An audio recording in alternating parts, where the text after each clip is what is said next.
What does this look like in practice? Like we were talking about before, anxiety, less energy, lack of presence. You can't focus on what's in front of you. Happiness is a responsibility. Happiness is a skill. Happiness isn't a destination. And when you realize the delta between skill and destination, it allows us to start practicing happiness. Here's some resilience protocols about how to cultivate resilience. It starts with awareness, perspective, and values, presence, control, and mental toughness.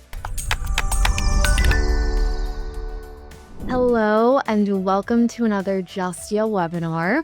This presentation is extra special because it marks our 100th webinar, so thank you all so much for being here. My name is Nina and I'll be the moderator for today. Now, to kick things off, I want to go ahead and introduce our speaker, Jonathan Z. Cohen. Jonathan Z. Cohen is an attorney, speaker, podcaster, endurance athlete, and philanthropist. Jonathan currently works as the Associate General Counsel for PNY Technologies.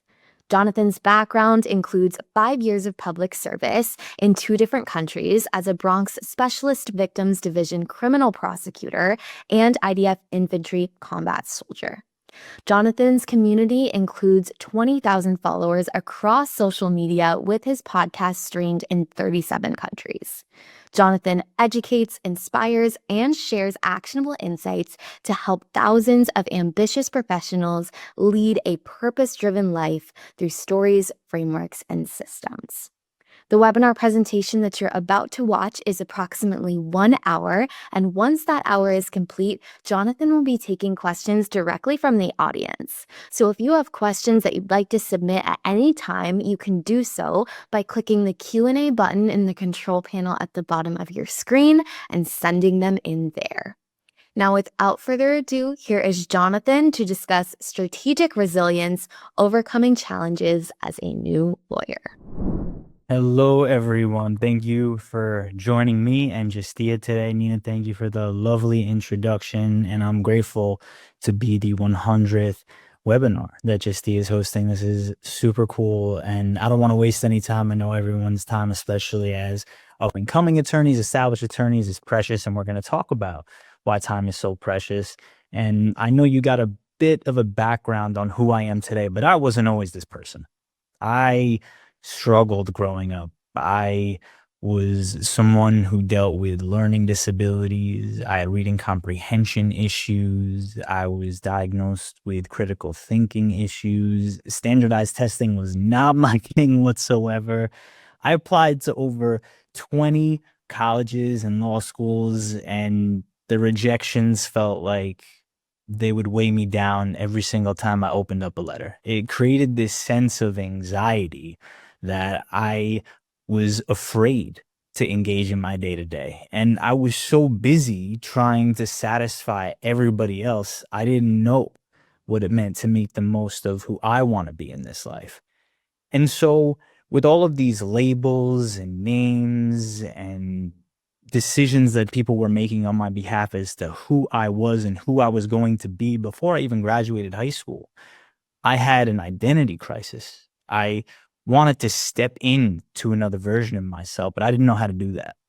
And so thankfully in my life, there's been angels that have helped guide me through different tutors, coaches, and advisors, and people that have shown me love to point me in a direction that has led me to where I am today. And so today I'm going to share with you some tips, tools, tactics, and strategies that I've learned over the course of the last decade plus in establishing myself as a professional and individual, as someone who's able to share these frameworks and insights from a meaningful perspective, anecdotally, evidence-based, and a little bit more data-backed. So this way you could see what works for you, because everything that we're presented with in this life is not foolproof. And so what I'm going to share with you today are framework systems and strategies that I have tested and thousands of others have tested and seen the benefits of in implementing into their day-to-day. And so as new lawyers, there's this learning curve that comes along with taking in a new profession. You want to satisfy the nature of a partner that has these incredible demands. You have your own ambitions and aspirations that you want to meet. and you want to learn how to manage and balance your time, but it feels like you never have any. And so today we're going to learn some different ways for you to reframe stress management, for you to understand how you can lean into adversity a little bit more and make the most of the moment when it's in front of you. So, welcome to Strategic Resilience, Overcoming Challenges as a New Lawyer.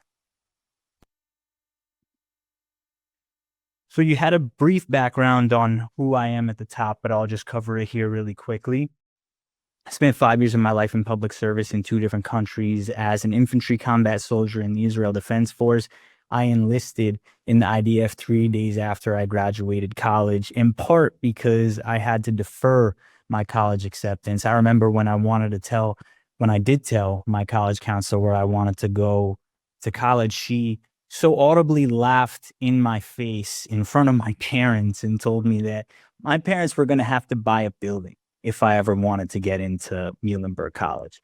The spoiler of it is that they didn't have to, but you can imagine that put quite a chip on my shoulder. I had something to prove. And I wasn't going to let that one instance dictate the rest of my life. So it was an inflection point for me. It was an opportunity for me to show what I can do, what I can become. But I had to take myself seriously. And I couldn't let what the rest of the world was imbuing upon me outwardly reflect what I wanted to become. And so I started to have a vision for who I wanted to be in my mind's eye, but I was too young to be specific enough and narrow enough and intentional enough about what I wanted to be. So it was very shallow and surface level. But at a high level, I knew that after visiting the concentration camps in Poland, where my grandparents had been on my mother's side, were both survivors, that I had a decision to make. And that decision was to enlist in the IDF. And so my college acceptance was deferred 1 year. And instead of taking a year off to go travel, I enlisted in the military. 1 year turned to 2, and I came back after 2 years of service. And I went to Muhlenberg College for 4 years, where I graduated. I went to Touro Law School, where I also struggled to get into law school with standardized testing and the like. And eventually I was able to graduate with a JD MBA and then go on to become a criminal prosecutor, special victims. I graduated top 25 of my law school class.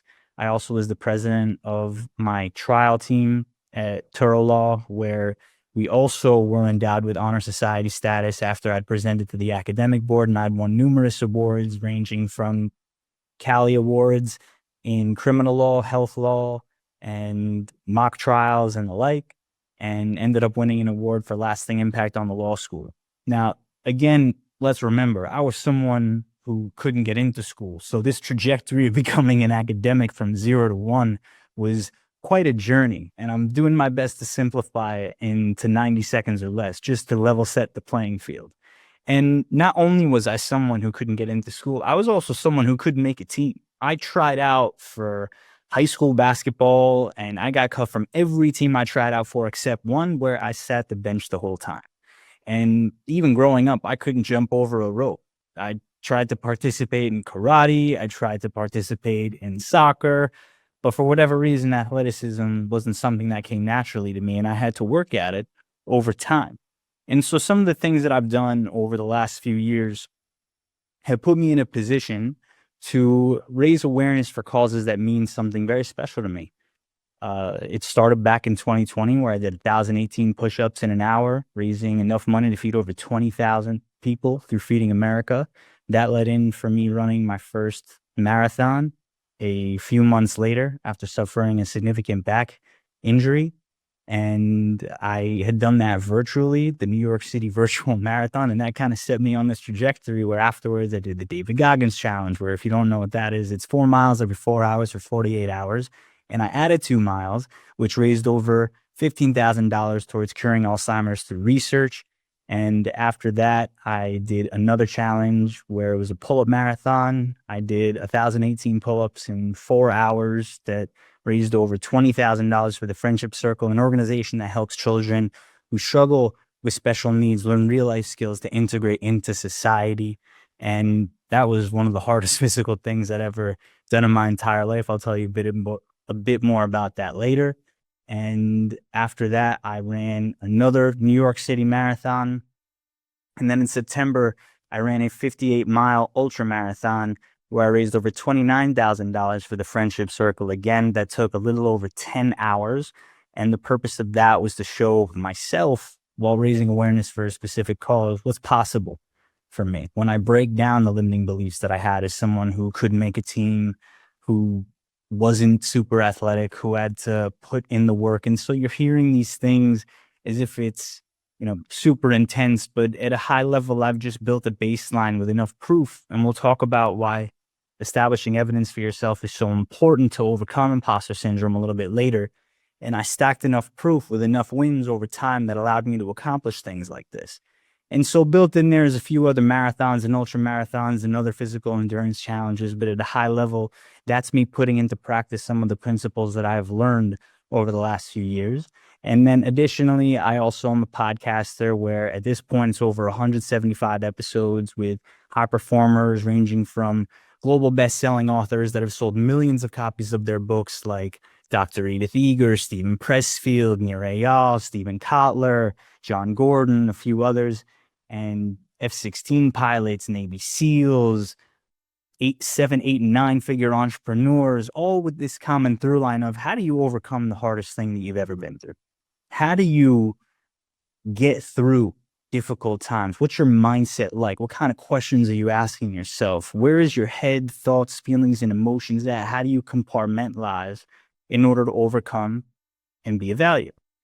And so Inside the Inspired has become this platform for me to interview these high performers and follow my curiosity to ask the questions of these authors, of these entrepreneurs, of these thought and business leaders, to take their mindset frameworks and share them with you. So today I'm going to share with you some of the things that I've learned over the last 7+ years of going down this rabbit hole and figuring out what it takes to lead a purpose-driven life, become the best version of myself. So now let's get into it so you could learn what resilience means in 2025. So some of the key objectives that we're going to cover today are about redefining resilience. What does resilience mean in today's day and age? We have this conventional definition where we look it up in the dictionary and we learn about adaptability and we learn about bouncing back from failure. But there's a new age definition that I'd like to share with you that's helped me accomplish some of the things that I shared with you previously. We're also going to learn what it looks like to identify and challenge limiting beliefs that come and arise in our day-to-day, where we think, oh, no, I can never do that. Well, maybe if we realize that's a limiting belief, we can start to unpack why we believe we can't do a particular thing. So then we can put ourselves in a position to go and accomplish the thing. We're also going to learn what it takes to cultivate a growth mindset, not just in theory, but in practice. I'm going to share with you some actionable frameworks that you can leverage and test for yourself to see if it's possible for you to build a growth mindset and to see the difference between a fixed mindset and a growth mindset, citing different authors like Carol Dweck, Angela Duckworth, some authors that I'm sure, and some high-performing individuals that I'm sure you're familiar with.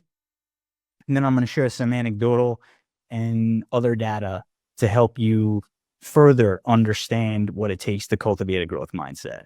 We're also going to reframe stress management. I don't know about you, but for me, there was always this thing around how the definition of a word like the best evidence rule was built within the actual context of the word itself, if that makes sense. So I didn't fully understand that the best evidence rule was just the best evidence available. I always tried to make it something greater than it was. And stress management is very much the same, and we'll talk about that. We're going to redefine work-life balance. I know balance is a question that I get a ton of curiosity around. And so I'm going to share with you my take on balance in hopes that maybe it helps you shifting from the micro to the macro and back to gain more perspective and perception around what it means to have a little bit more balance in life. And we're also going to talk about mental toughness. What is mental toughness in 2025? Is it this toxic, masculine, unnecessary definition, or maybe it's something a bit more contextual that we can leverage as attorneys in our day-to-day? Maybe mental toughness is that secret ingredient that we're all missing, that we could use a little bit more of in this life that we're dealing with in this crazy world of 2025. And I'm also going to share with you some resilience frameworks that I've come up with over the last 7+ years of investigating what it takes to become the best and better version of myself by playing what I call, and what Simon Sinek calls more accurately, the infinite game. The idea that you know what game you're playing and that the games that you play are ones that you start and never finish. So, where are we as lawyers, as a profession? Why are we here? All of us, to some degree or another, are struggling with this idea that we have to have everything figured out. And so there's this immense pressure that comes along with that. And there's a stigma that was found in a survey by the American Bar Association that established that 41% of attorneys are suffering from this idea that there is a negative stigma on mental well-being, meaning that if you say you need a mental health day or something's off with your mind or your mental health, you're going to be judged for that. And so you're going to start to hold that in. You're not going to feel comfortable to talk to other people about the things that are going on because you're afraid you may not be taken seriously. And so if your mind's not in a good place, it's hard for you to be of value. It's hard for you to establish yourself as a professional because you're always thinking about what was or what could be, and therefore you're now focused on what is. And so even though all of these institutions, the law firms, the government, and any other lawyer enterprise says that they take mental health seriously, only 16% are providing any training around it. So it's kind of like, I don't want to say gaslighting, but it's definitely this idea that we say we take something seriously, but no one's really doing anything about it. And so even though we respect the idea that you're struggling with mental health and we're not going to make you feel like there's any issues that you may have, in the back of our mind, we feel like someone's judging us and we don't feel like we have the tools to deal with these things unless someone points us in the right direction. And so knowing that almost 150 people have signed up for this, it looks like we're heading in the right direction. And there's this idea that one in three attorneys say that their work has a negative impact on their well-being. Leave alone the fulfillment aspect of things, just by virtue of doing the work that you deal with on a daily basis, and I'm a former criminal prosecutor, SVU, secondhand trauma is a real thing. It's not necessarily an excuse to let my performance suffer, but it is definitely a real thing where there were nights that I lost sleep from certain cases that I had to deal with, not because of the pressure, but because of someone else's experience that I was taking on. And so I didn't know how to compartmentalize those things.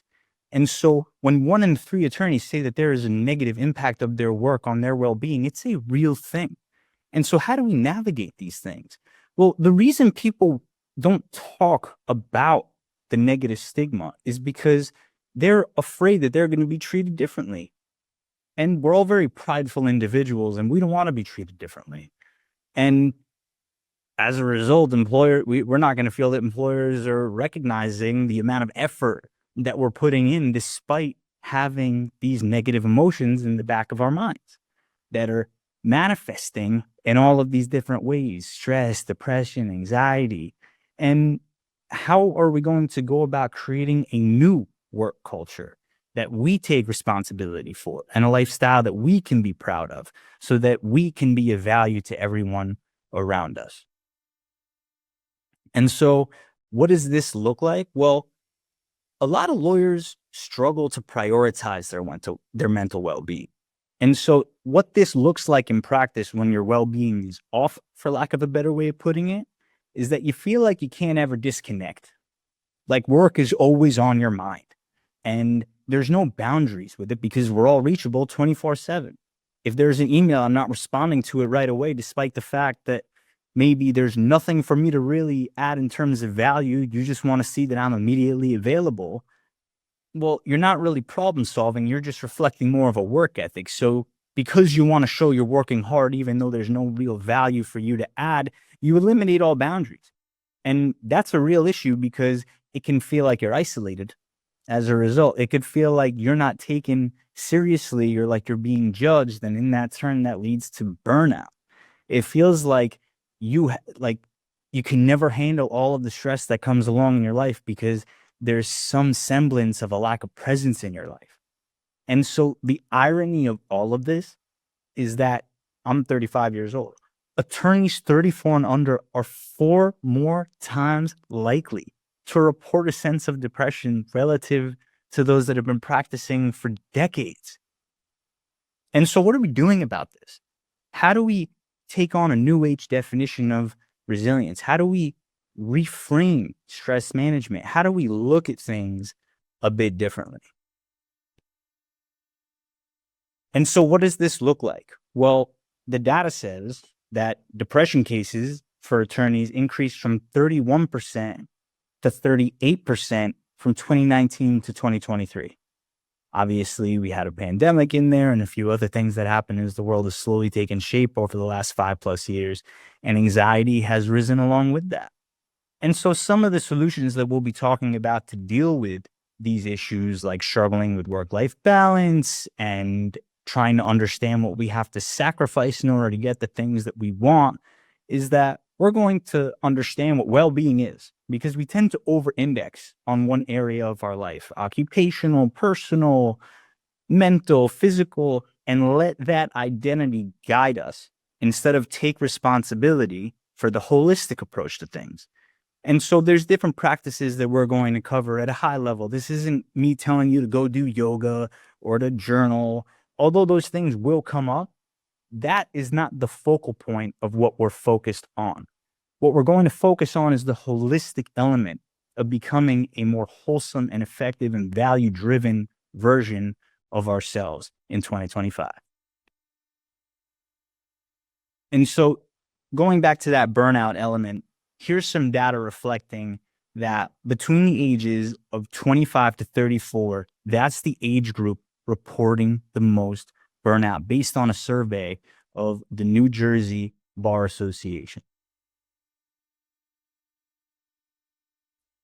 And so what does this look like in practice? Like we were talking about before, anxiety, less energy, lack of presence. You can't focus on what's in front of you. Your mood suffers as a result. You can't sleep because of it. But on the flip side of this, the fact that we're recognizing it, self-care as a practice has increased to 1 hour per day relative to what it was before at less than 1 hour. So we understand that we need more time, but even though we're taking that time, we're still readily available for anything that work calls us for. We're never fully disconnected. And I remember even while I was traveling abroad as a criminal prosecutor, there were cases of mine that were being handled in court halfway across the world. And while I was spending time in Israel or Portugal, I was being reached out to by my colleagues to understand what was going on with one of my cases. And that didn't fully allow me to embrace what was in front of me. And I'd seen some of the most beautiful sunsets, most beautiful moments traveling the world. But at the same time, I can't appreciate what's in front of me. And so that lack of presence causes me to suffer a worsened mood, have this level of anxiety, like I'm not being of value. And so I started to realize that there's something wrong here. I care about my job. I care about what I do, but how can I live in a way that's not going to force me to compromise one for the other? How can I find more balance? And what does balance actually look like? And some of the other challenges that we deal with manifest in the form of physical health issues. We have this crazy fear around world events. We suffer from imposter syndrome, like we're not enough. We can't connect to a lack of purpose. And going back to what I mentioned before, the inability to disconnect and feeling isolated. And sometimes when we're going through these things, we feel like we're the only ones going through it. We feel like no one else is suffering from these same consequences. And so because of that isolation, it feels like no one's ever dealt with it before, and we don't necessarily have someone to talk to. And so we start to talk to ourselves about it, and then we start to tell ourselves the wrong story around our performance, around what's wrong with us, instead of focusing on how to be of value. And so understanding that these feelings are in one way normal, but in the other way unacceptable, in the sense that it's our responsibility. Happiness is a responsibility. Happiness is a skill. Happiness isn't a destination. And when you realize the delta between skill and destination, it allows us to start practicing happiness. Now, when I say happiness, I don't mean well, let's all just turn around, flip a switch, be happy. It's a skill in the sense that it's a choice, and choices are within our control. And so when you choose to be happy, when you choose to reframe the way you approach happiness instead of, oh, when I graduate law school, or oh, when I get this job, or oh, when I finish this brief, or when I get this client, or when I earn this much money, when you stop treating happiness as this destination and you start embracing a process, that's when the game starts to shift from this finite thing to this infinite thing. And so, what are some of the ways that these issues around self-care manifest? Well, we feel like we don't have time. We feel like we can handle it ourselves. We don't necessarily know what direction to look in order to find the resources that we need to get the thing that we want. We feel like our finances aren't within our control. We feel that there's this social pressure that comes along with trying to achieve more out of our careers. And I remember speaking to Anthony Pompliano, 8-figure entrepreneur, has a crazy audience, millions of followers around the world, who talked about this concept of status. He's also an author who wrote a book around how to lead a purpose-driven life, how to lead an extraordinary life more accurately.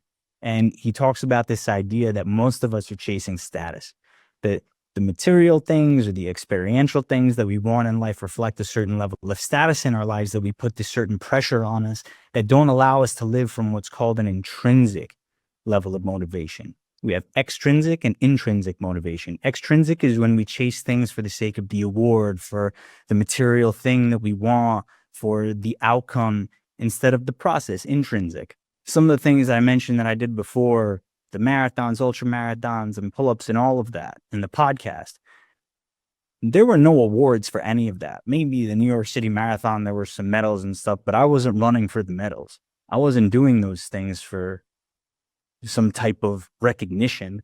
I was doing these things because even if no one knew that I did them, they would matter to me.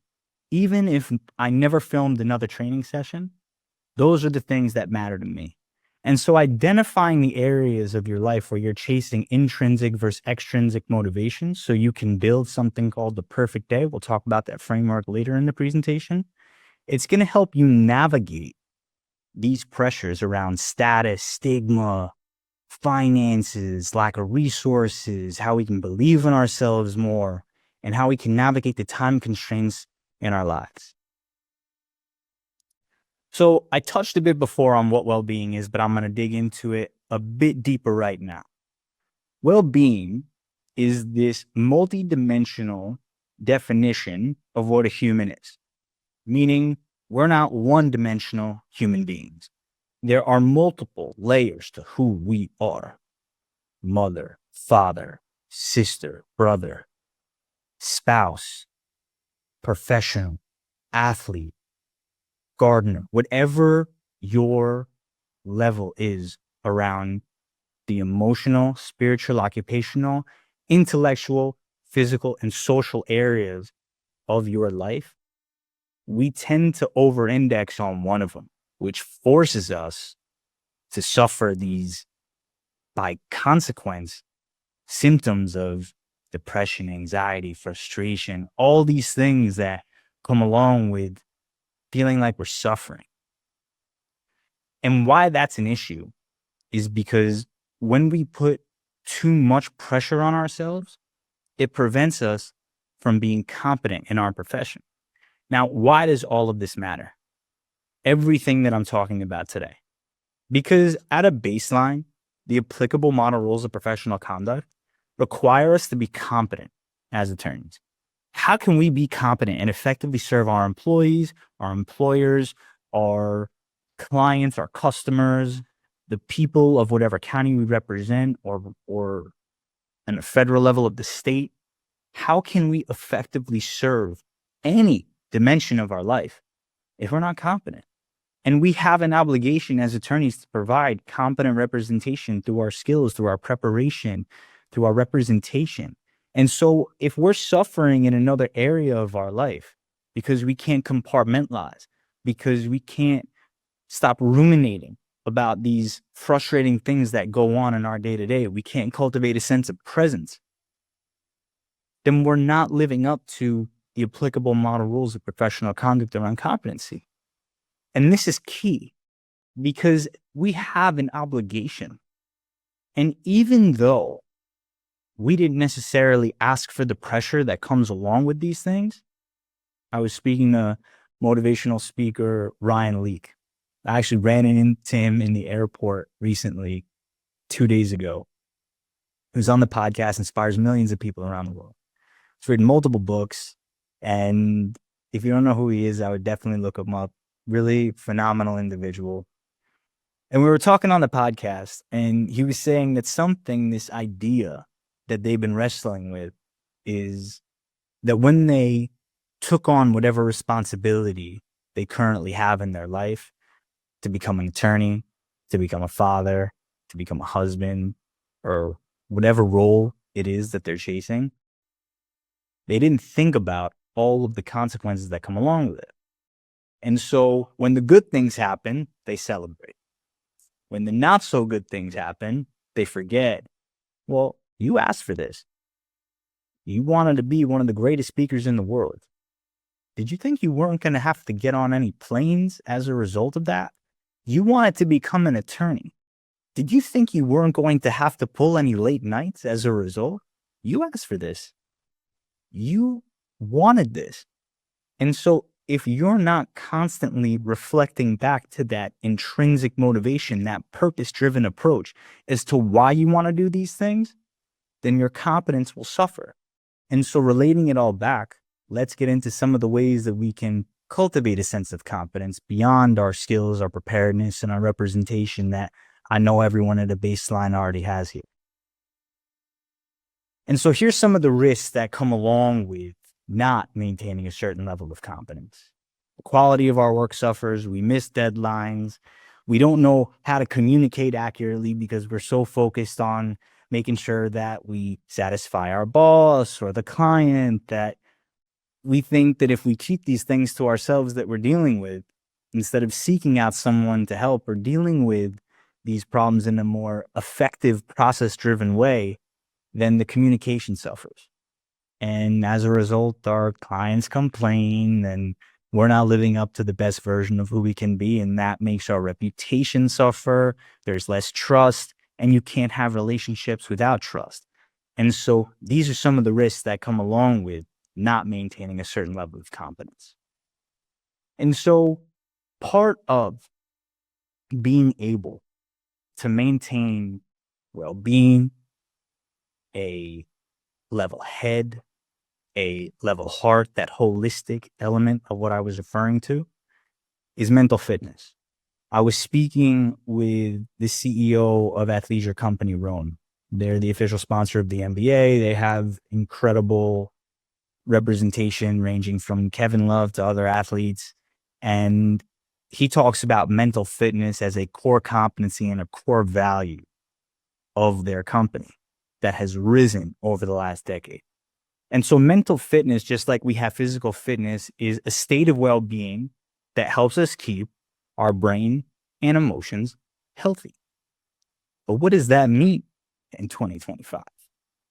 Well, it comes down to redefining resilience. It comes down to how we see ourselves. It comes down to how we manage our suffering. 40 miles into a 58-mile run, you can imagine that there were some really intense things going on in my body and in my mind, more accurately. I remember I was running and I was thinking, why did I decide to do this? No one cares. This doesn't make a difference. No one would know if you didn't finish. Why did you have to pick 58 miles? You should have just done a regular marathon. You didn't even have to run a marathon. Why do you even run at all? And I just started spiraling out. And part of what helped me in that moment, in addition to an incredible support network in the form of my family, my brother who ran a bit of it with me, my wife, my sister, my dad, everyone picked a bit of a part to run with me, is this idea that I didn't look at everything all at once. I saw a 58-mile ultra marathon piece by piece by piece.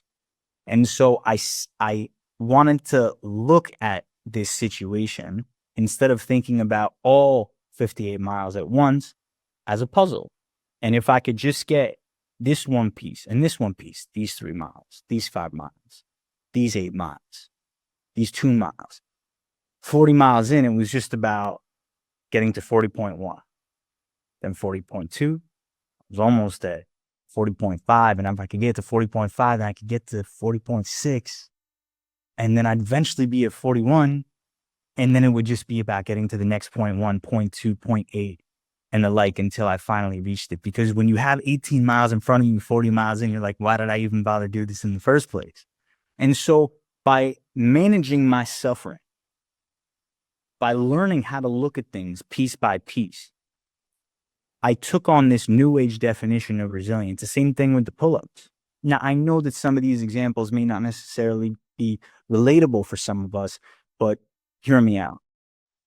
Suffering strategically managed is this idea that when we separate the bigger goal into micro steps and we take a more strategic approach, instead of trying to do everything that's in front of us, if it's write a brief, if it's stay up all night working on whatever the assignment is from a partner, and we start to look at things as what's the next step that we can take. We're going to talk about the one more step framework a little bit later.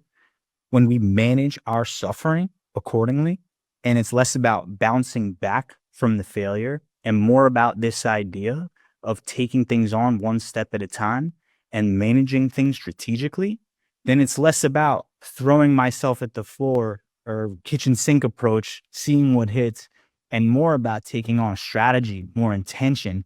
That's what's going to allow us to be effective and impactful in what we do. And so redefining resilience comes down to strategically managing our suffering. So why do you need resilience? Why is it so important? Well, at a high level, it's going to help us manage our burnout. It's going to help us handle emotional labor. We deal with a very adversarial profession. And so understanding these different elements of where resilience comes in helps us battle imposter syndrome, overcome these mental health challenges, and deal with different forms of self-sabotage that come in the forms of perfectionism, come in the forms of procrastination, come in the form of negative self-talk. All these different ways that self-sabotage manifests, we don't pay attention to because we let that inner dialogue guide us instead of take deliberate control of how to handle our lives. And so when we recognize that if I'm procrastinating, I'm actually sabotaging myself, well, I should take some ownership and point the finger at myself because power follows blame. And so when I stop pointing at all the external factors and I start focusing on what's in my control, my effort, I'll stop procrastinating. I'll stop self-sabotaging and I'll start engaging on the next thing that I can do. And so having resilience will help us make sure that we can handle ourselves under pressure so we can deal with stressful situations as they arise. And so I was touching on some of the ways that self-sabotage manifests in the form of self-doubt or negative self-talk, imposter syndrome, perfectionism.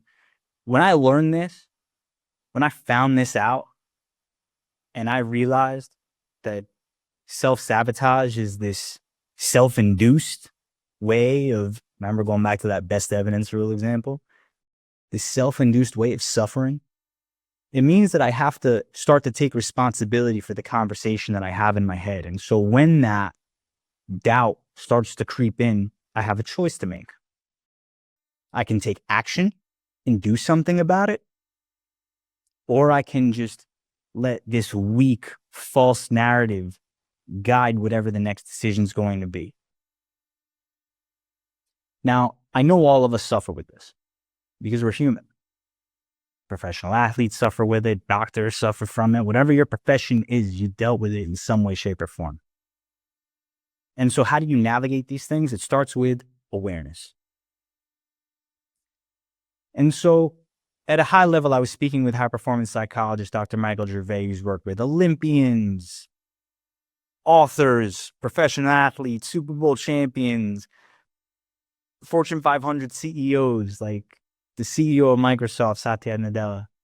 And he offered this idea of a stress management ecosystem. And so here's some different tools that we can touch on at a high level as to how we can manage our stress. Because I want you to think about this. It's not stress elimination. Okay? I'm going to say that again. It's not stress elimination. Meaning, problems are always going to be there. Mark Manson talked about this in his book, The Subtle Art of Not Giving a You Know What. You don't wish for a life of no problems. You wish for a life of good problems. And what that means is these problems are never going away. Remember you asked for this? It's this idea that if you accept that problems will inevitably exist in anything that you do, it's just the type of problems that you're going to deal with and get. It's about navigating those problems with an ecosystem of tools. And so what does that ecosystem consist of? What does that ecosystem consist of? Conversations with people of wisdom, meaning people ahead of you, people that are where you want to be one day, ideal lifestyle, potential job, whatever that is. Have conversations with people ahead of you. And if you can't get in touch with them, read their books, study their content, listen to their interviews. That's a great place to start. Intentional thought and emotional control. I remember when I learned about this, that there was actually a choice in the way that I could go about studying and leveraging this idea that my thoughts, whether it's this concept of thinking versus letting thoughts just passively come, meaning thinking is something that I have to actively do. I have to actively inject thoughts into my brain. First thing I do when I wake up, when my brain starts to think about all these things that I have to do every single day, and I'm not going to sit here and tell you the perfect morning routine because I definitely do not have it. I think there's some other influencers on the internet that may be better suited if that's the kind of content that you're into. But at a high level, a couple things that I do to put me in a proactive state to get things going is to name things that I'm grateful for without touching my phone for the first 30 minutes of the day. So I don't let the world dictate my emotional state. I take control of my emotional state. And so by naming 10 things instead of 3, 5, or whatever it's, I have to actively think and warm my brain up organically without letting technology dictate where things are going to go in my day. And so by the time I come to my phone, after I've gotten myself situated for the day, I am ready to enter the world with an intentional state. So intentional thought and emotional control, taking my state into my own hands. Mindfulness, taking, again, an intentional approach to how we go about doing things in our life. And that comes in the form of, I promised you I'd say it, but not go deep on it, journaling and gratitude. Movement, naturally, you could guess I'm a fan of movement, but I would just say that whatever that looks like for you, if it's taking a walk, going for a run, doing yoga, Pilates, I don't really care what it is, but as humans, we're meant to move. And when you deprive yourself of that movement, you're spending too much time in thought and not enough time in action. You're too much in your head and not enough in your body. And so if you can focus on any kind of thing, it's about getting out of your head and into your body, making sure that you're moving. And then without any technology or any kind of distractions, let your mind wander, let your mind do its thing, but give yourself some active movement. And then lastly, service, purpose through service. For a long time, I didn't know what my purpose was. And I also think that purpose can evolve. But it's important to remember that when we don't have any kind of purpose in our life, to think about who we can serve, our clients, our friends, our family. How can we be of service in this world? And if you don't know where to start with philanthropy. Start with giving back. Start with giving back and not telling anyone about it. And see how that makes you feel. So at a baseline, here's some resilience protocols that I've discovered and focused on that have helped me and have helped countless others, not just through my systems, but through conversations with people of wisdom about how to cultivate resilience. It starts with awareness, perspective, and values, presence, control, and mental toughness. So awareness is this idea around our thoughts and beliefs, cultivate self-awareness that dictate our actions, meaning our thoughts and our beliefs Sometimes they passively enter our minds, and then other times we actively inject them, right? Thinking of 10 things that I'm grateful for on a daily basis. That cultivates a self-awareness, meaning if the negative self-talk starts to manifest in my brain in some way, Jonathan, you haven't done the 15 things that you have to do as a dad, as a husband, as a professional today. No. I have enough awareness around, I can't let that narrative dictate my brain today. I have to take responsibility in a different way, and I have to step up and make sure that I'm naming things that I'm grateful for or positively injecting thoughts into my mind. Today is going to be a great day. Now, you could call it cliche, but it's actively thinking.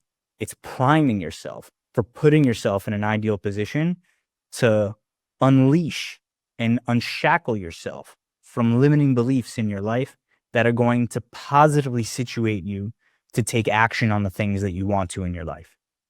And that's why awareness is at the foundation of all resilience. You got to be aware of where you're talking down to yourself and where you're actively making things happen for yourself. Perspective is key. Everything about what you want in life is going to start around a vision, meaning you have to have a North Star towards what you're aiming towards. In my mind, before I became this person who developed a form of a following, we could call it, or an audience, who achieved some of the things that I've been able to in my life as a professional and as a person, I had a vision in my mind's eye of what this looked like. And I got another vision for what it looks like 5 to 10 years down the line. And I actively shaped that vision. And this isn't some woo-woo thing. This is a real thing. It's this idea that if you can visualize, you can become. But you have to understand what you want for yourself. What does your ideal lifestyle look like? And you got to be able to articulate that for yourself so you could know what everything you're doing on a daily basis is for. Instead of letting life happen to you, you're taking life by the horns, being ready for anything that can happen. But it starts with visualization. And then it also comes down to, what does that person stand for? What are the values of this individual? You say you stand for family, but you're always on your phone whenever you're with your family. I sat down with author Dr. John DeMartini, who's written over 40 books and read over 40,000. And that's true. I asked him, you could check out the episode. And what he said is that values aren't what you say, values are what you do. So you want to audit your behaviors to understand what you actually stand for. You say you stand for health, but you're never taking care of yourself. You say you stand for developing wealth, but you're never saving any money or investing. You're constantly spending on things that are evading you. And that, understanding that, knowing what this person that you visualize in your mind's eye stands for, will help you identify the types of behaviors that you want to exhibit on a day-to-day. Visualize your values, and then you have to set standards for that individual. Meaning, you step into the vision by understanding, this is the standard that I'm going to operate at, and I'm going to consciously raise it over time to a level that I can sustain. And at points, I'll have to level up, and at points, I'll have to tone back. And so setting standards in your life for the time that you wake up, for the time that you go to sleep, for the type of work product that you put out, for the type of behaviors that you want to exhibit in the world as a professional and as a person, having that clarity around those standards are going to help you as a new attorney understand what you want. I sat down with Sahil Bloom, creator, millions of followers, now multiple time New York best-selling author. And he talks about this idea of when he was seeing how he wanted to be a value at his financial management firm and private equity. He started to wake up he wanted to be at the office at 6:45 in the morning or at 6:30 in the morning. So in order to get to the office and get in the workout at 6:45 in the morning, he'd have to wake up by working backwards at 3:45 in the morning. And so he set a standard of waking up at 3:45 in the morning so he could be awake enough to go train, ends up meeting Steve Jobs, who becomes a mentor and testimonial for his New York Times best-selling book all these years later, and ends up becoming this incredible creator, all because he set standards for his life and took purposeful action around a vision that he had for himself. Now, obviously, that's one isolated case, but at a high level, understanding the standards that you have for yourself are going to help guide the conversation that you have internally. Presence is about establishing intention. We know in the law that intention is about a conscious objective. Knowing what we consciously want to do will help us achieve and do the things that we want in life.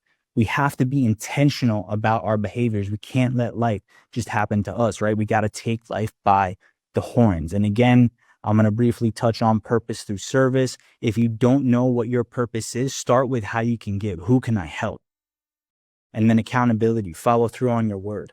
All of presence comes down to being where your feet are. Stop thinking about what was or what could be. Focus on what is. And control. Control is another way of talking about discipline, meaning you want to build certain habits that help you acquire certain skills so you can achieve your ideal goals based on what you're curious about and design your environment accordingly. So I'll just go back to being an attorney when I was going through law school. What are the habits that I'm going to need in order to achieve this goal of becoming an attorney? And how can I create an environment around it that's going to help me approach my personal and professional life in a way that will allow me to spend time with my friends? Or maybe that's not something I can do right now. Maybe I had to sacrifice time with my friends in order to create an environment that's going to be conducive to me going and achieving things at a high level.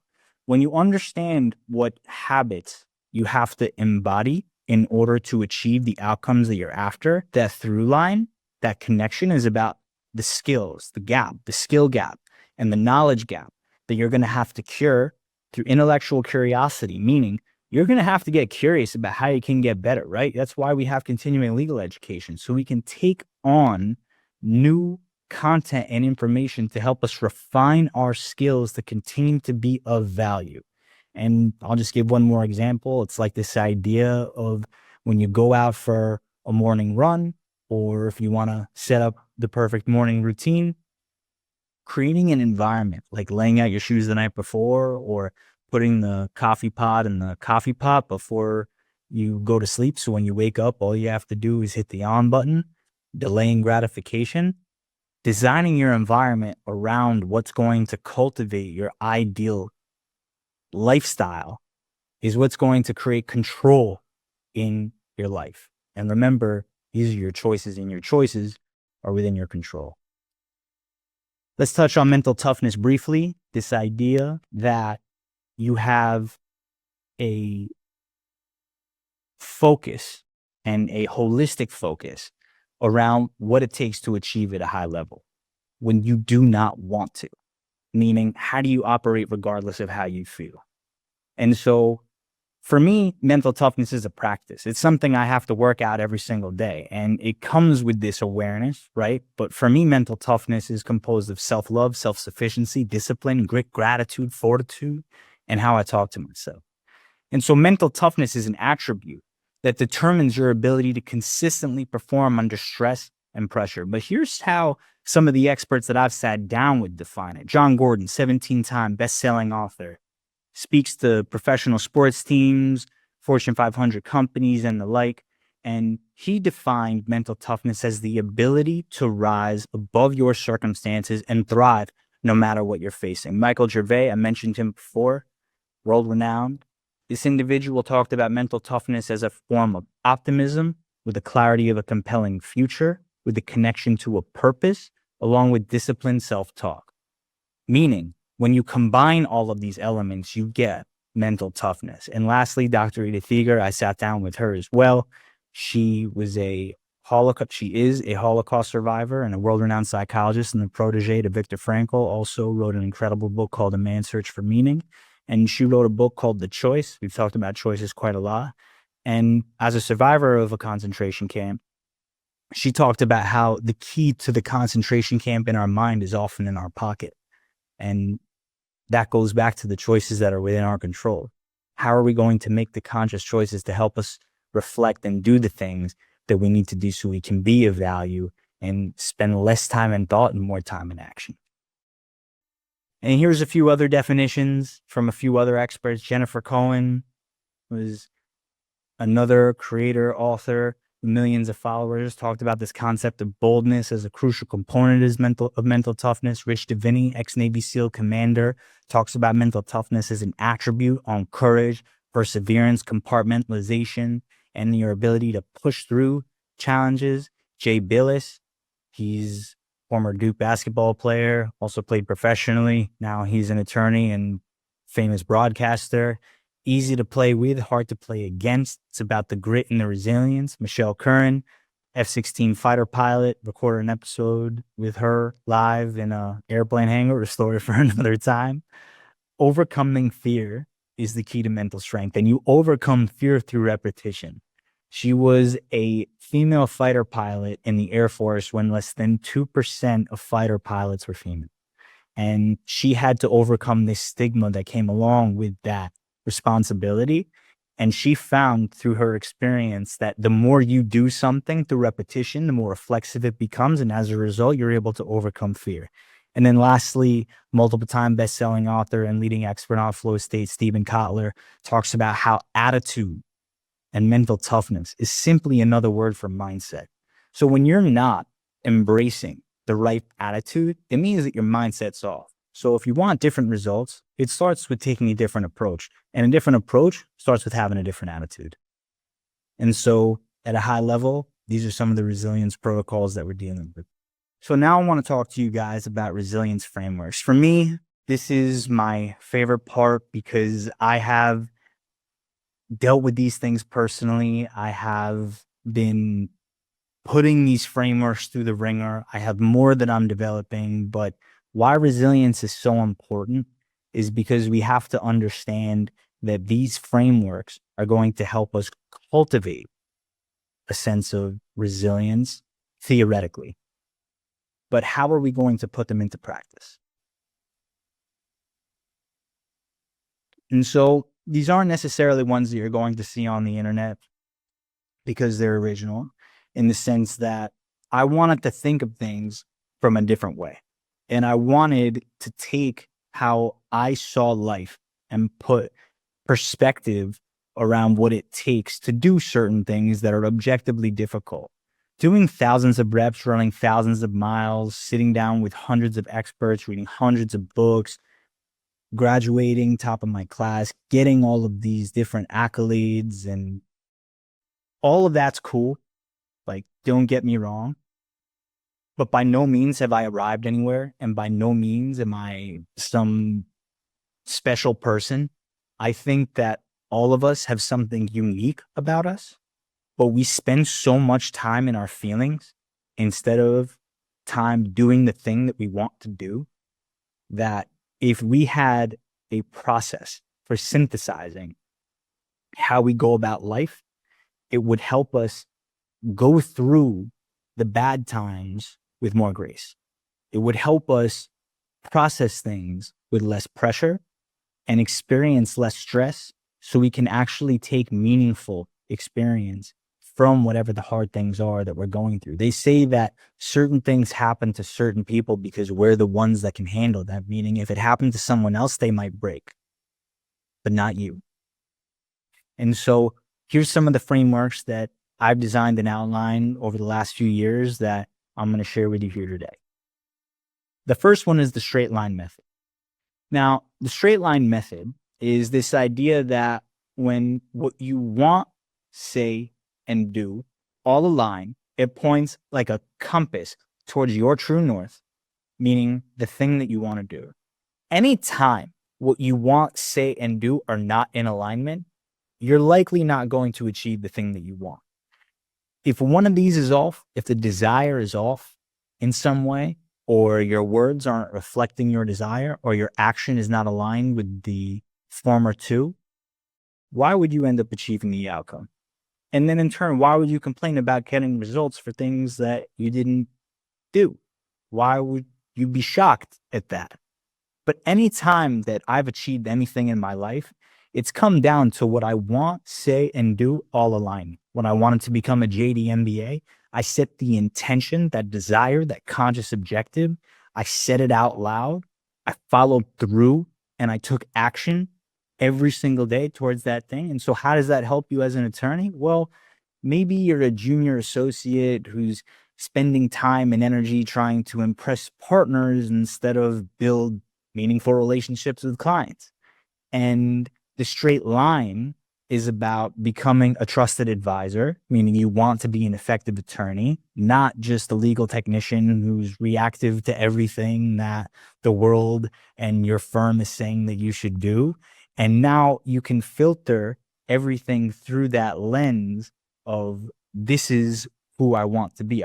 I'm aiming towards becoming a trusted advisor who has meaningful client relationships.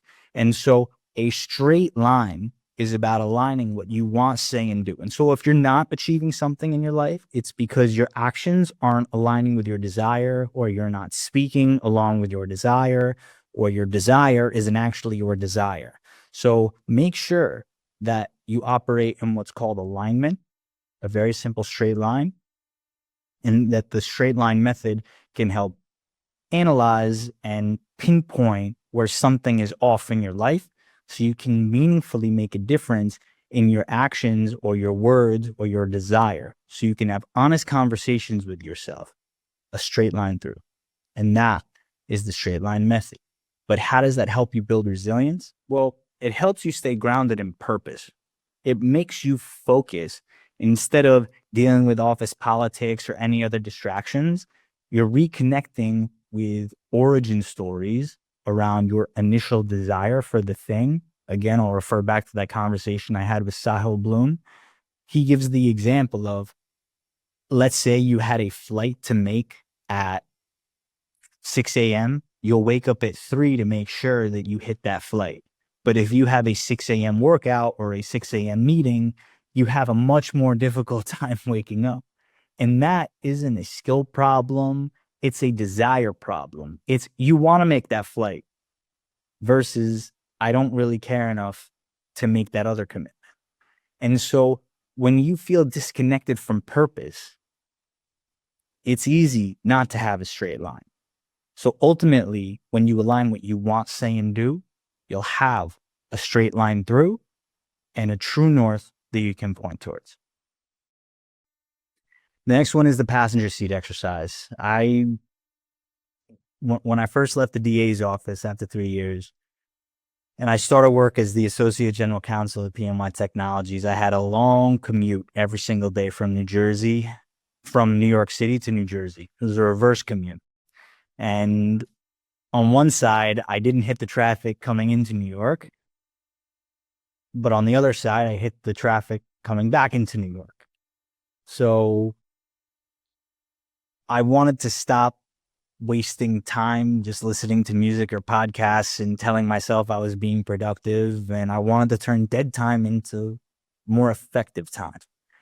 And so I came up with this idea of speaking to a younger version of myself in the passenger seat, really trying to understand why I dealt with certain things at certain stages of my life.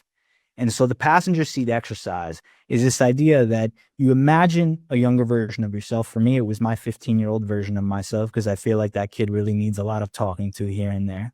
And you have a conversation with them. Are they proud of you? What kinds of questions would you ask them? And it comes down to this idea of inner child work. There's a great book by Dr. Bessel van der Kolk, The Body Keeps the Score. And he talks about inner child work. And so I took this idea of inner child work and I created my own framework for how I want to process things that I'd been through. Maybe there's something you want to forgive yourself for. Maybe there's something that you went through that you want to understand more about. And so it becomes this cathartic experience of speaking to a younger version of yourself and understanding yourself and healing yourself in a way that allows you to be more productive. Maybe you want to sit across the desk and talk to a younger version of you. How would you talk to that person? What kind of hero do you think they needed in order to become more effective? Maybe that person is you now, and you need to step outside of yourself and have that honest conversation. And so it creates this emotional release that allows you to build resilience. And so when you can talk to that younger version of yourself, even if it's a younger version of who you were 5 minutes ago, it can help you dictate a more comprehensive and wholesome conversation and respect for yourself that allows you to synthesize and process your experience through life. So this way you don't have to struggle as much and you can be kinder to yourself and heal yourself as a result. This is probably my favorite framework, just because, and I'm sure a lot of us can relate, the litigators or the transactional attorneys or otherwise, the evidence frame, it'll probably be the easiest to understand in the sense that this is a framework for overcoming imposter syndrome. So there were times in my life I didn't feel like a trial attorney. There were times in my life I didn't feel like an athlete. There were times in my life I didn't feel like an academic. And I felt that no matter how much I'd achieved, it was like I was never there.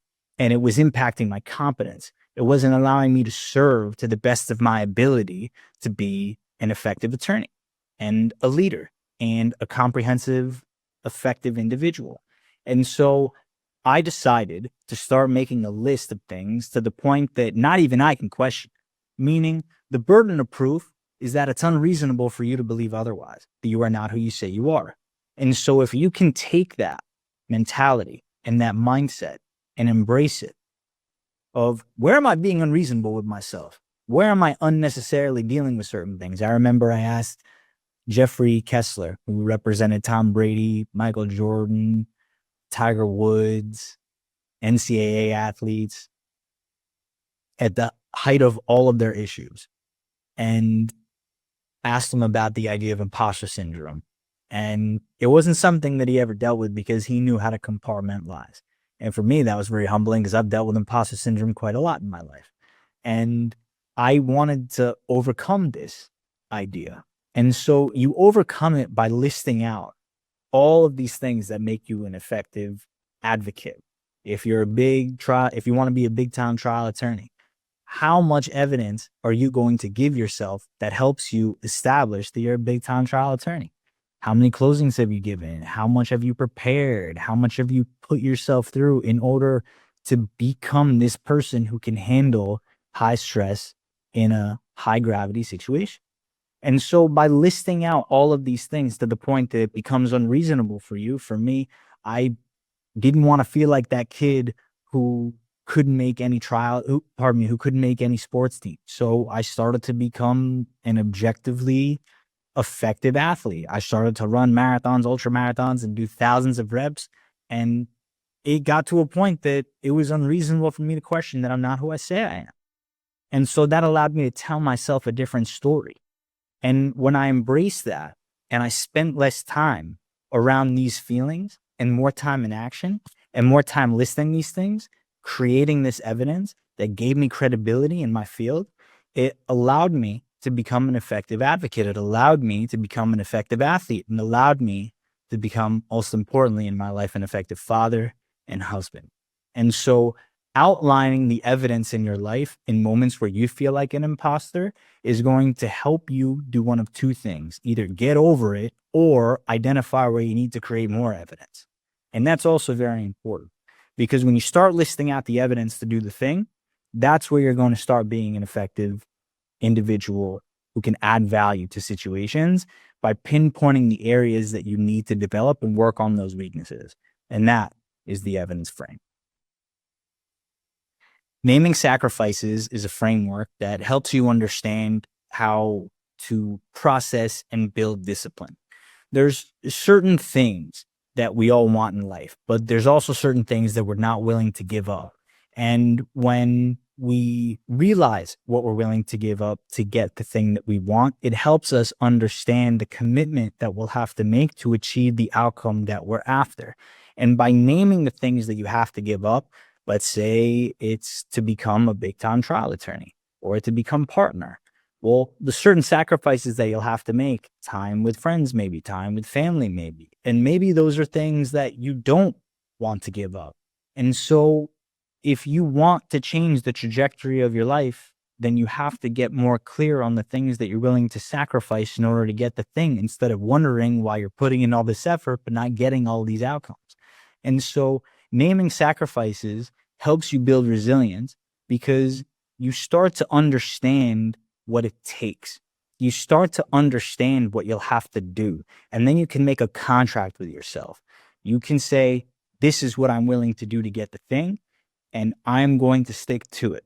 And once you understand those things, for me, it was about making sure that I didn't go out during my time studying for the bar. For me, it was signing a contract with the DA for 3 years and making sure that I didn't finish 1 second sooner than I said that I would, and following through on my word, no matter how much it hurt, even though people were leaving the office early, even though people were breaking their contracts. I signed that contract and it was non-negotiable. I would not break my word. And when you have this idea in the back of your mind, it helps you build long-term well-being. And as an individual who may be trying to make partner or try to achieve a certain form of compensation, when you understand the thing you're willing to give up to get the thing that you want, the probability of you succeeding at that thing increases dramatically because you're committed to the process. And that's what naming sacrifices is about. This is a question that I pose to all the guests that come on my podcast. I would say about 98% of them. If the future version of yourself from 10 years from now were to fly in and offer you some advice in order to get there, what do you think they would say to you?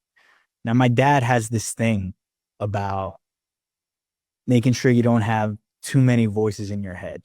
So when you seek guidance from all these different people, you can't hear your own voice. And so the best person to maybe offer you advice is the future version of you that's in the ideal spot you're trying to get to. And it also helps you get clarity around that vision that we were talking about earlier. And so when you have that idea of, I don't want to ask all these other experts and individuals for advice, and instead it'll be more effective if I can ask a future version of me, you're able to build resilience because you know, as a new attorney, as an established attorney, what it looks like in the middle of your career, what the future of your career might look like. Well, this is an inflection point for you to decide, well, if I keep going down this path, I may not lead a life that I'm proud of or one that I want to. And instead, I want to take more advantage of what the opportunities are in a different realm. So I should start shifting in a different direction. And having this conversation with the future version of yourself is going to help guide you towards where you're trying to go. And so that is the 10-year future you frame. I believe this is the last framework, the one more step. One more step is about being able to go one more for anything that you do. I alluded to that 58-mile ultra marathon, 40 miles in. I didn't try to take too many steps all at once. It was really only about taking one more. And it's kind of the same thing when we're dealing with stuff in our legal careers. It's about understanding that when there's a task in front of us and we're thinking about what the partner is going to say if we don't meet the deadline, or we're thinking about what the client's going to say if we don't get the outcome, we're not focused on the next best thing that we can do. Sometimes that might be prepping the schedule for tomorrow. Sometimes that might be focusing on the deposition. Sometimes that might be focusing on the next question. And so it becomes, what is this thing that's in front of me? How can I be super present and super engaged and not focus on doing all these other things and just focused on what's in front of me to go one more? And if I can take one more step, maybe I could take the step after that, but let me just focus on what's in front of me. Maybe it's that email, maybe it's that conversation. When we create this feedback loop in our mind that allows us to focus on what's in front of us and take the next step, that's when we start playing the different game. And that is the one more step frame. So at a high level, some of the things that we talked about when it comes to resilience, in addition to these frameworks, is this concept of intrinsic motivation. A lot of it comes down to what we internally and intrinsically want to do. And again, reframing, I'll touch on that briefly. It's this concept of frame shifting, this idea that we see ourselves going through a situation, but then on the other side of, there's another perspective that we can consider. And so I was subtly referencing reframing quite often in this presentation, aligning our values with our actions, finding gratitude in the things that we do, and having more self-compassion for ourselves when we're dealing with hardship. And then lastly, how we go about recovering from these experiences that we go through so we can come back and deliver more effectively. And so resilience in the legal profession comes down to everything that we've talked about here, from cultivating gratitude and recovery, mindfulness, finding the right people to mentor us and coach us, establishing boundaries and consistency in our life, reframing challenges as opportunities, cultivating a sense of purpose, becoming driven by the process, reflecting on the things that we go through, and continuing to learn as we go. And I have found that the best sides of who you are, who I am, exist on the other side of the hardest things that I've ever done. And so I'd offer that idea to you. When you seek out this idea of doing hard things as a new attorney, understand what you're going to have to give up to get the thing that you want, but also know that when you stop looking at the outcome and you start focusing on the process and really falling in love with the process, a lot of these things that I've talked about have been about the intrinsic element of life and understanding that, yes, you need a vision, but you also need to appreciate where you are, because that's the only way the end destination is going to be as sweet as you think it is. Because remember, your happiness is a choice, and choices are within your control, and your happiness is your responsibility, a skill that you can develop and a choice that you're going to make. Thank you so much for your time today. I appreciate it. It's a pleasure to work with you. My name is Jonathan Cohen. Feel free to connect with me on LinkedIn. I appreciate the time. Thank you, Justia, for the platform, and I'll take any questions if there's time. Awesome. Thank you so much, Jonathan.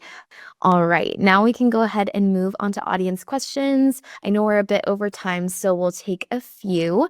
Our first question today is, looking back at your military experience, which skills do you feel you most utilize as an attorney today?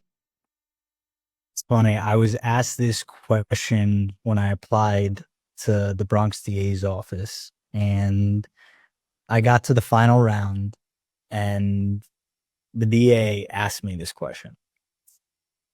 And the answer I gave was adaptability, ironically, delivering a CLE on resilience and conventional definitions of adaptability being part of it.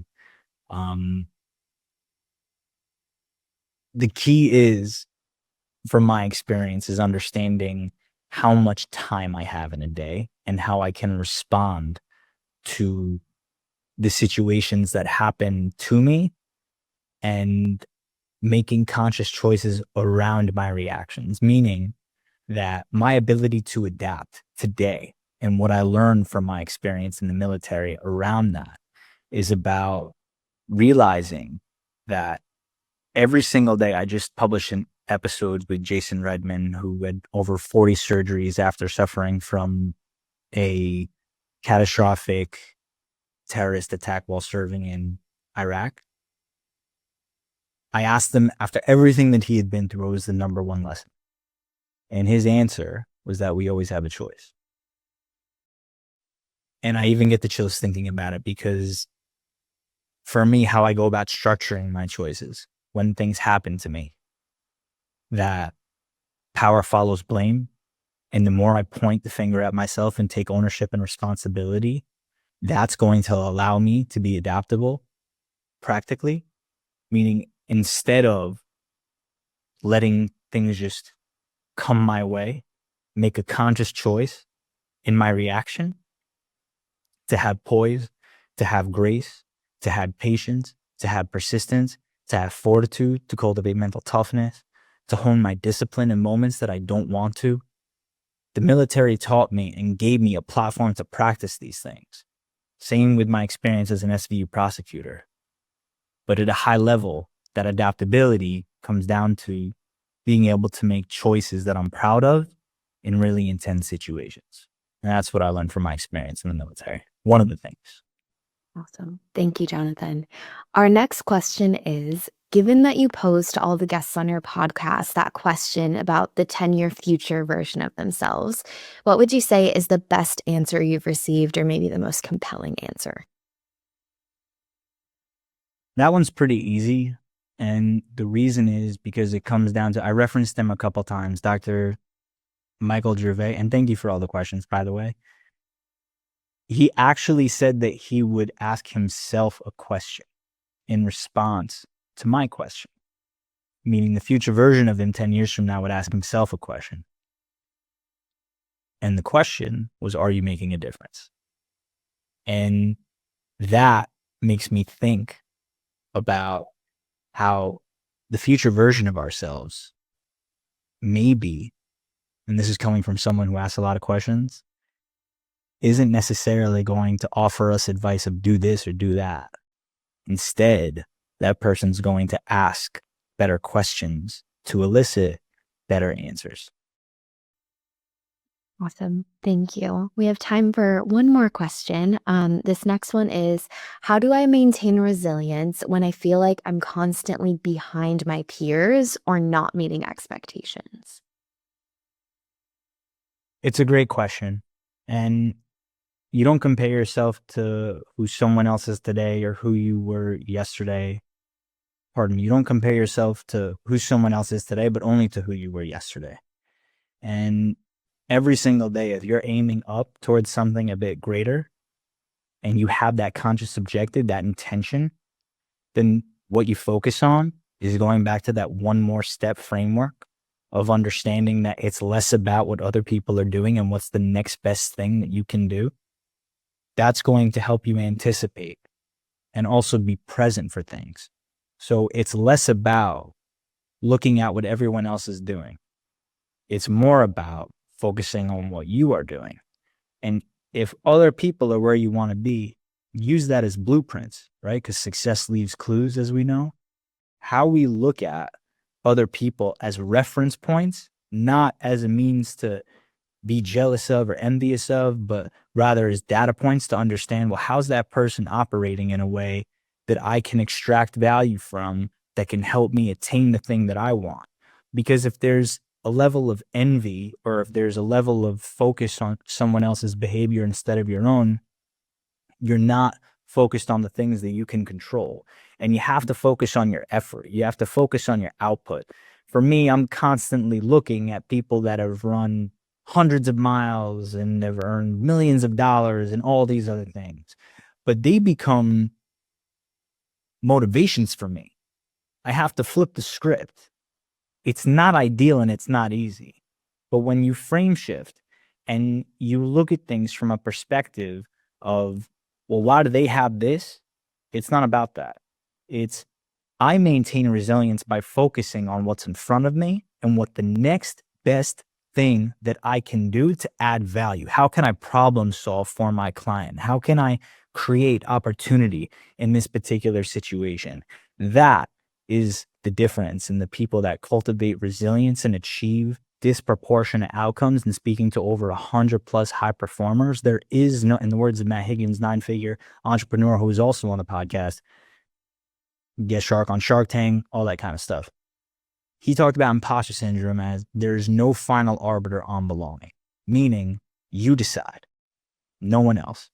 And so when you stop looking at everything else around you and you start embracing the opportunities in front of you and you start focusing on creating opportunity and adding value and problem solving, then it's less about what everyone else is doing. You start to see them as models and data points, and you start focusing on your actions to take the very best next step. Awesome. Thank you so much, Jonathan, for all of your insights on resilience, sharing your frameworks, and taking our audience questions. And thank you all so much for submitting those insightful questions as well. We want to thank you for joining us today for another Justia webinar. As I mentioned earlier, we do have a great tool to enhance your professional presence, the Justia Lawyer Directory. If you haven't claimed your free profile yet, you can visit lawyers.justia.com to get started. With millions of monthly visits, it's a powerful way to connect with high-value leads. You can even use our free Justia AI bio enhancer to complete your profile with a compelling biography that displays your expertise. And if you want even more exposure, our Justia premium placements, platinum for top spots, and gold to help you appear above organic listings are also available to get you even more visibility. And you can learn more about those by going to marketing.justia.com. Thank you all so much for joining and have a wonderful rest of your day. Thanks for watching. We hope you enjoyed this video, and if you did enjoy it, please click the like button and subscribe to our channel for more videos on law practice and legal marketing. See you in our next video.